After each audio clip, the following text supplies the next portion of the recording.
A dark cloud looms over our heroes as Dragon Ball Super Manga Chapter number 51 is now officially in the history books, as Goku and the Grand Supreme Kai are now separated from Vegeta, who had traveled to planet Yardrad in hopes of discovering a new power to further aid him in his battle against Moro and his minions, as Goku and the Grand Supreme Kai continue their relentless pursuit in further apprehending the Eater of Worlds. As Moro continues to get stronger, our heroes desperately try and buy time to create a plan to stop him, but despite the odds having to be against him, the sinister and sadistic Moro has a few tricks up his sleeve. As once more before we begin, if you are new to this channel and have a love and passion for both anime and Dragon Ball, then be sure to go on ahead and punch that subscribe button and turn on all notifications to never miss a single upload, as well as if you love Dragon Ball and are excited for the upcoming manga chapter in the future, as well as much more from the Dragon Ball franchise, then be sure to go on ahead and slap a like down below and give this video a big thumbs up as we kick off Dragon Ball Super Manga Chapter number 51, entitled To Each Their Own Plans, and we observe planet Namek having to be in absolute ruins, with bodies having to be scattered all over the place and the planet itself having to be dead based on Moro having to drain all of its life energy, as we then observe all of his men having to pack up their things and head back onto the ship. One of Moro's lead henchmen goes on to state, "Wow, the whole planet died before we knew it." As Moro then consumes the last bit of energy of planet Namek itself, we notice then how Moro is beginning to change, in regressing in his age and getting younger. So each and every single time Moro consumes energy, not only does he get stronger, but in fact he does get younger. As Moro goes on to state, planets inhabited by such unique species possess a spectacular energy. With this, my physical recovery is essentially complete. As his henchman goes on to ask Lord Moro, "It kinda looks like those Galactic Patrol guys just vanished. They've gotta be dead, right?" As Moro replies, "No. There are two among them capable of instant teleportation, including the Great Lord of Lords. They must have escaped again." As the henchman replies, "Their spaceship also got away. Which group should we go after first?" As Moro replies, "Never mind them. Individuals with that much power are rare enough. So I choose to let them roam this universe like livestock. Naturally, I will kill them should they interfere again. In the meantime, do you know of any planets with remarkable life force? I wish to build up my energy reserves." As the henchman replies, "Of course. Before we got locked up by those galactic losers, my crew and I rampaged around this whole galaxy. So, I've got some choice planets in mind." So Moro is willingly sparing Goku and Vegeta because he goes on to admit that yes, although they are very rare individuals with very great power, to Moro right now, he has no concern in pursuing them because he wants to further fuel his energy reserves by stealing more energy from other planets. As only then, once we observe them boarding the ship, Moro then goes on to state, "Excellent. Lead me to them." As inside the ship itself, we see the Universe 6 counterparts of what resembles Vegeta, and even Super Dragon Ball Heroes' resemblance to Finn, all seemingly piloting the ship. The lead henchman goes on to state, "And I'll send my guys to do some scouting. I'll have them search every nook and cranny of the galaxy," in which finally, by the end, we observe how Moro's ship is now beginning to take off, and in a very interesting concept, Moro's ship literally spins in a 360-degree angle to where it shoots out little mini ships out towards the galaxy. So what Moro essentially did was basically sent out his scout crew as his ship itself is leaving planet Namek. So planet Namek is dead. The planet isn't destroyed, but there's literally no life on the planet left anymore. Why? Because Moro had drained every bit of energy from the planet to where now there's absolutely no reserve left. The planet is destroyed. So, meanwhile, back at the Galactic Patrol HQ, we observe the Galactic King step out as he cries out, Hey! Is it true that every last inmate from the Galactic prison escaped?" As some of the patrollers reply, "Oh, the Galactic King! Oh man, please put something on," as of course the Galactic King is naked. But then that's when Goku steps forward, as we then have Merus speak to the Galactic King, as the Galactic King goes on to ask, "Why haven't I heard about this?" As Merus goes on to reply, I thought you knew, Your Highness. As one of the other patrollers goes on to state, we had some of our intel wires crossed here at HQ. As Goku goes on to tell Jaco, isn't he still naked? As Jaco goes on to tell Goku, are you blind? His royalness has got his kingly crown on. Let me guess. You thought I was wearing pants this whole time? As Goku's very confused in the fact that he's pointing out that the Galactic King really didn't put on any clothes. All he really did was put his crown on. So Goku's confused because Jaco's telling him, hey, I'm not wearing any pants, and indeed, yes, perhaps the Galactic King is naked, but he does have his crown on, but that's besides the point. As Goku so casually replies by stating, talk about culture shock, the King then goes on to state, you mean to say that Moro and his escaped convicts remain at large? As Merus and Jaco go on to apologize, Jaco cries out, apologies, our kingness, but the king really doesn't want to hear it. As he goes on to reply, I was sure that you would sort this mess out, Merus. As Jaco continues to bow, he goes on to tell him, despite the presence of an elite such as myself, our mission ended in total failure. As Merus then goes on to tell the king, Moro grew more powerful than we expected, so I'm afraid we need to rework our strategy. As only then Goku bends over and asking one of the other patrollers, hey, did Boo and the little green kid show up here earlier? As Eska finally cries out Goku, Goku goes on to tell Eska, hey Eska, you're alright. As only then once he walks inside of the room, he notices Majin Buu once again sleeping on the floor. As Eska goes on to tell Goku, after we arrived, his face changed back and he just fell asleep. As Goku goes on to say Buu fought hard out there. For us, he must be worn out. As Eska goes on to ask, I don't see Vegeta with you. As Goku so casually smiles, he goes on to tell Eska, don't worry, he's probably fine. I bet he flew off to train somewhere. As Merus goes on to ask, to train you say? As Goku replies, our normal tactics didn't work against Moro at all, and I'm thinking that hit Vegeta pretty hard. He must have a new idea in the works. As Goku continues, we can't sit on our hands either. Anyone got a plan? As the king goes on to state a strategy that doesn't involve Boo, which I personally disagree with the concept of Boo having to fall asleep again, because we've seen Majin Buu sleep in Dragon Ball Super many times before, so I don't think it's the perfect time to add in Boo sleeping now, especially during the climax of Moro having to get stronger and Vegeta having to go MIA. But speaking of Vegeta, we go back to Vegeta on the current ship that he is on, as he goes on to tell the pilots, Moro doesn't seem to be pursuing us. He's flown off in another direction. As the pilot then goes on to cry out, Sag's ship is the fastest I've ever known, so I can't track it by radar. As Vegeta asks who that person is, the pilot replies, the guy that was on Moro's side. He is the leader of a gang of bandits that rampage around the galaxy. As Vegeta replies, the one who dealt a blow to Kakarot? As the pilot responds, he was a real pain to capture given how strong he is, and now he's set free again. As Vegeta goes on to reply, that fool was no worthy opponent. Without Moro aiding him, even my boy could have beaten him. As the pilot goes on to ask, oh, you're a father? As Vegeta replies, so what if I am? The pilot then goes on to tell him, hey, just unexpected, that's all. As Vegeta then goes on to tell him, never mind that. How much further to Yardrat? As the pilot then goes on to tell him, well, let me plug in the numbers. Speaking in terms of your Earth time, about 1 week.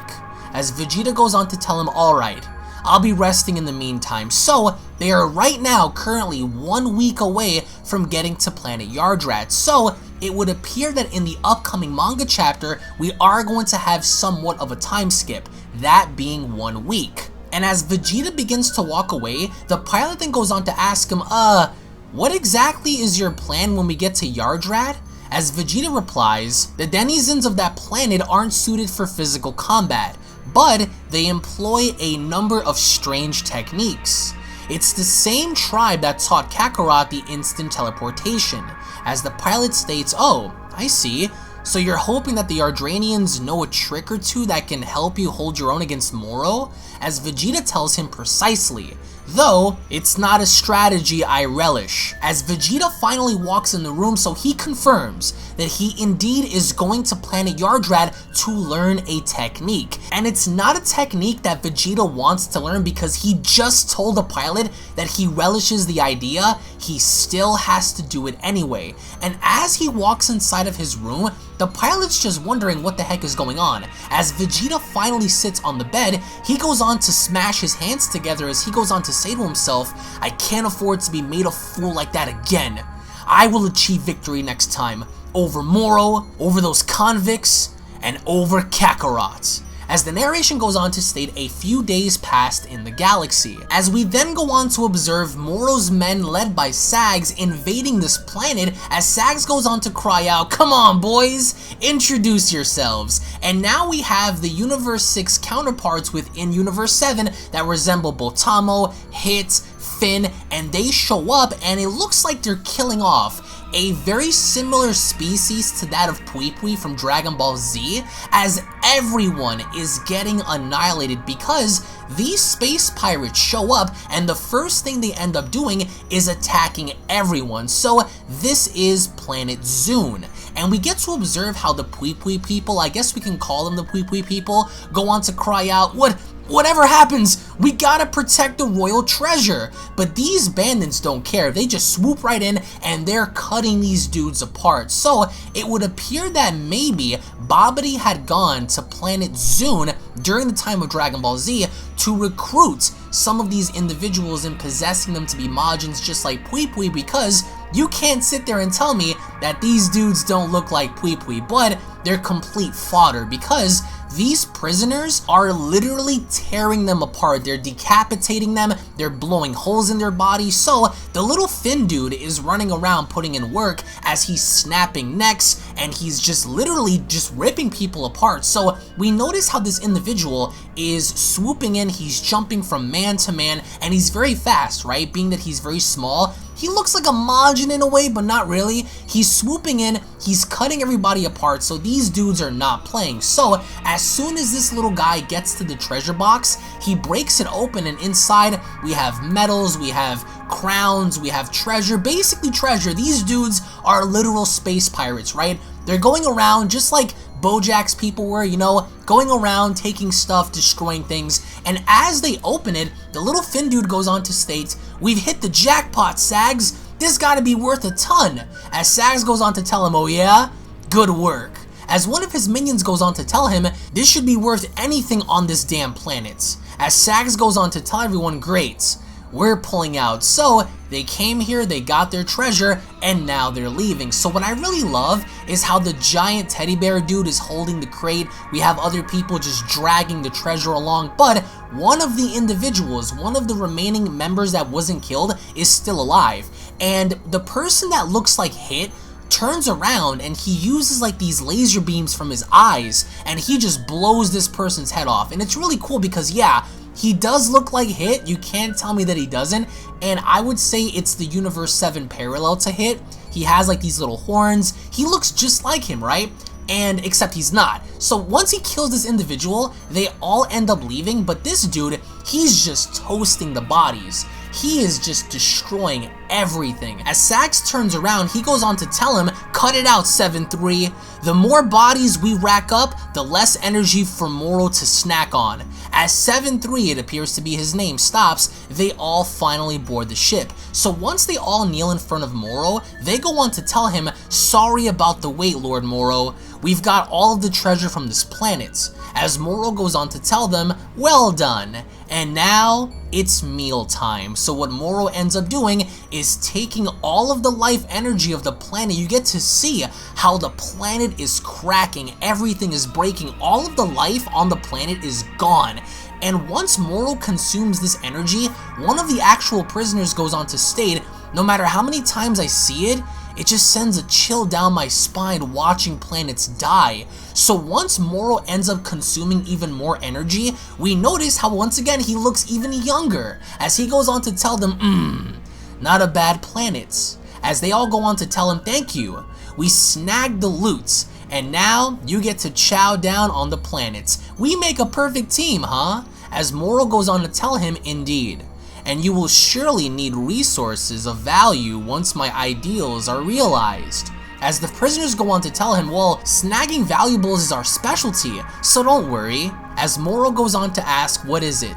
With Sag having to tell him incoming call from one of our scouts, and it would appear that his scouts are on another planet, which of course they're all females, as one of them goes on to state, Sags, we found a planet with some nice energy, I think. It's totally crawling with electric beasties, so it's our job to strip the planet of its treasure before they show up. So these females basically found a planet with lots of life, so they're reporting back to Moro and letting them know, hey, we're going to steal everything, but right before you guys get here, we're gonna do our thing before Moro kills everybody and takes all of their energy. Very, very sickening stuff. But when we go back to the Galactic Patrol HQ, we oversee how one of the patrollers goes on to state, it seems that planet Zune had been annihilated. As Merus goes on to ask, they've progressed that far already? Did you manage to lock onto their signals? As the pilot goes on to state, the problem is they're moving at such high speeds that we keep losing them on the radar. As Merus goes on to state, damn, so that won't work. As Goku then goes on to comment, and I can't read any chi signatures that far away. And after a few days of this, Moro himself has gotten even stronger. As Merus goes on to tell him, I suspect that Moro is going after planets beyond our imminent reach. As Merus continues, damn it! Even if we could confront Moro now, our odds of victory are virtually zero. As Goku pauses for a second, he then goes on to ask Merus, even if you were fighting seriously? As Merus turns around, Goku goes on to ask him, mind if I run a little test? As Merus asks him, of what exactly? And you notice something, right?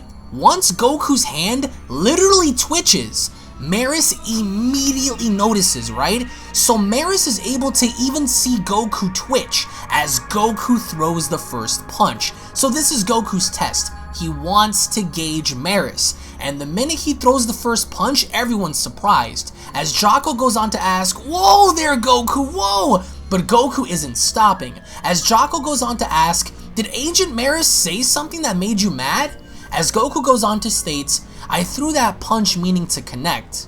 As Merus states, yes, that's why I dodged. As Jocko goes on, come on guys, why the falling out?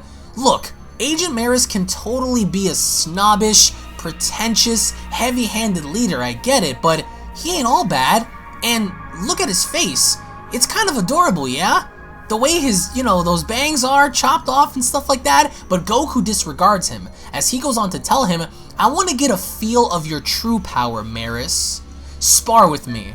As Merus says, very well, I know just the place. So once they go inside of this dome-like place, Merus goes on to tell Goku, this is a training room just for us agents, built with a stand-in decent amount of abuse. As Goku goes on to tell him, oh, you guys got one of these, huh? Okay, well on that note, I'll kick this off. As Merus tells him, be my guest, Goku jumps right in there, and Goku goes for the attack. So keep in mind, right? This is base Goku. He's gotten so much more powerful since BOG, ROF, the TOP, Dragon Ball Super Broly, and base form Goku cannot touch Merus. It would almost seem as if Merus has Ultra Instinct, and no, he does not have Ultra Instinct, keep that in mind. Merus does not have Ultra Instinct, but the guy sure can dodge attacks. As Goku tries time and time again to attack him, he finally turns into a Super Saiyan and tries to attack him again.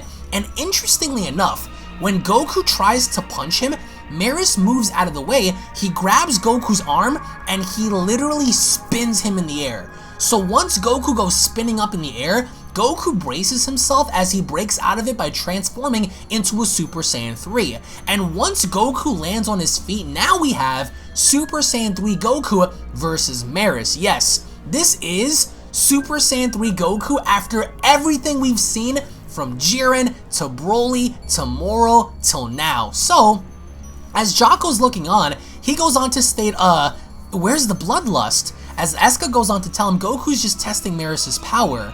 That's all. As back inside, Super Saiyan 3 Goku goes on the attack, and even Super Saiyan 3 Goku can't seem to touch Merus. So what in the world is going on? How is Super Saiyan 3 Goku not able to touch this dude? I strongly disagree with this concept from Toryotaro. I have no idea what he's doing, but then once Goku gets angry, he raises his power level up again and transforms into a Super Saiyan God. And once Goku transforms into Super Saiyan God, everything within the facility is breaking. As Jocko goes on to scream at Goku, "Enough, Goku! The place can't take much more!" As Jocko pokes his head out, he goes on to tell him, "You're gonna bring the roof down, damn it!" As Goku says, sorry, and powers back down to base, he goes on to tell Merus, "Okay, we're done." As Merus asks him, "Are you satisfied?" Goku goes on to tell him, "I think I've seen enough for now." So yes, if it were not for Jocko, we were gonna get God Goku versus Merus. As Goku goes on to tell him, "And it's just like I thought." As Merus asks, what? Goku goes on to tell him, "I've got it. How about you train me?" As Jocko goes on to ask, what did that crazy Goku just say, training? And Merus is surprised. As Goku goes on to tell him, "I still don't have a total feel for your strength, but it seems like you know plenty that I don't. Am I wrong?" Again, I disagree with this, because how in the world would Merus know of something that Goku, the martial arts master, does not? I don't like this at all. As Goku continues, "There's one move of mine that I'm trying to master, and it's all about letting the body move on instinct. So it might work against Moro even when he starts absorbing my energy." Wink wink, Ultra Instinct wink wink, he just said it. As Goku continues, "I've got a feeling that training with you could get me close to mastering it," which I, again, disagree with. As Merus tells him, "Then that is what we shall do. I am all too happy to assist." As Goku states, "Great." Merus goes on, "But this room can only take so much more, so I recommend another location for your training." As Goku says, "Phew, okay, cause it won't amount to real training if I can't really switch to God mode." As we go back to Planet June, we observe how one of the bandits is continuing to rob that seems to be like a bank or something, because it's the exact same individuals that went to the original planet they came on before being stopped by Goku, Vegeta, and Merus. And I love how once they start stealing everything, they basically are telling these guys to load up the ship, and they're taking everything, you know, and having to blast these dudes into an oblivion. So once these dudes take off, to make this very long story short, we notice how once the individuals grab everything, the one bandit seems to be a tad bit iffy on Sag, and as they board the ship itself, one of the individuals goes on to tell the leader, "Bro, remember when Merus and his merry gang showed up to haul us? I am remembering something they said." As one of them goes on to state, what? As the female pilot goes, "That puny agent of theirs said that there is some planet named Earth. They call a blue orange sky gold instead." So now they're considering going to Earth, being the fact that they overheard Jocko basically talk about Earth. And once the gang leader overhears this, he goes on to tell her, "Let's go to Earth." Because keep in mind, it's just those three. We go back to Vegeta's ship as the pilot wakes him up and stating, "Wake up, Vegeta, we've arrived." As the narration closes off the manga chapter by letting us know at that moment, Vegeta finally made it to Planet Yardrat, as the manga chapter special comes to a close. Now, it would appear that Goku wants to master Ultra Instinct. It would appear that it's been 1 week since Vegeta had arrived on Planet Yardrat, and Moro is going around everywhere absorbing energy. His men are stealing stuff, and he's getting stronger and stronger and stronger. We don't even know how strong he is at this current point in time, but for Goku to ask Merus to help him achieve somewhat of a mastery of the Ultra Instinct technique in the manga is something that I strongly disagree with. So I think we all know what kind of direction this possibly is going to go into.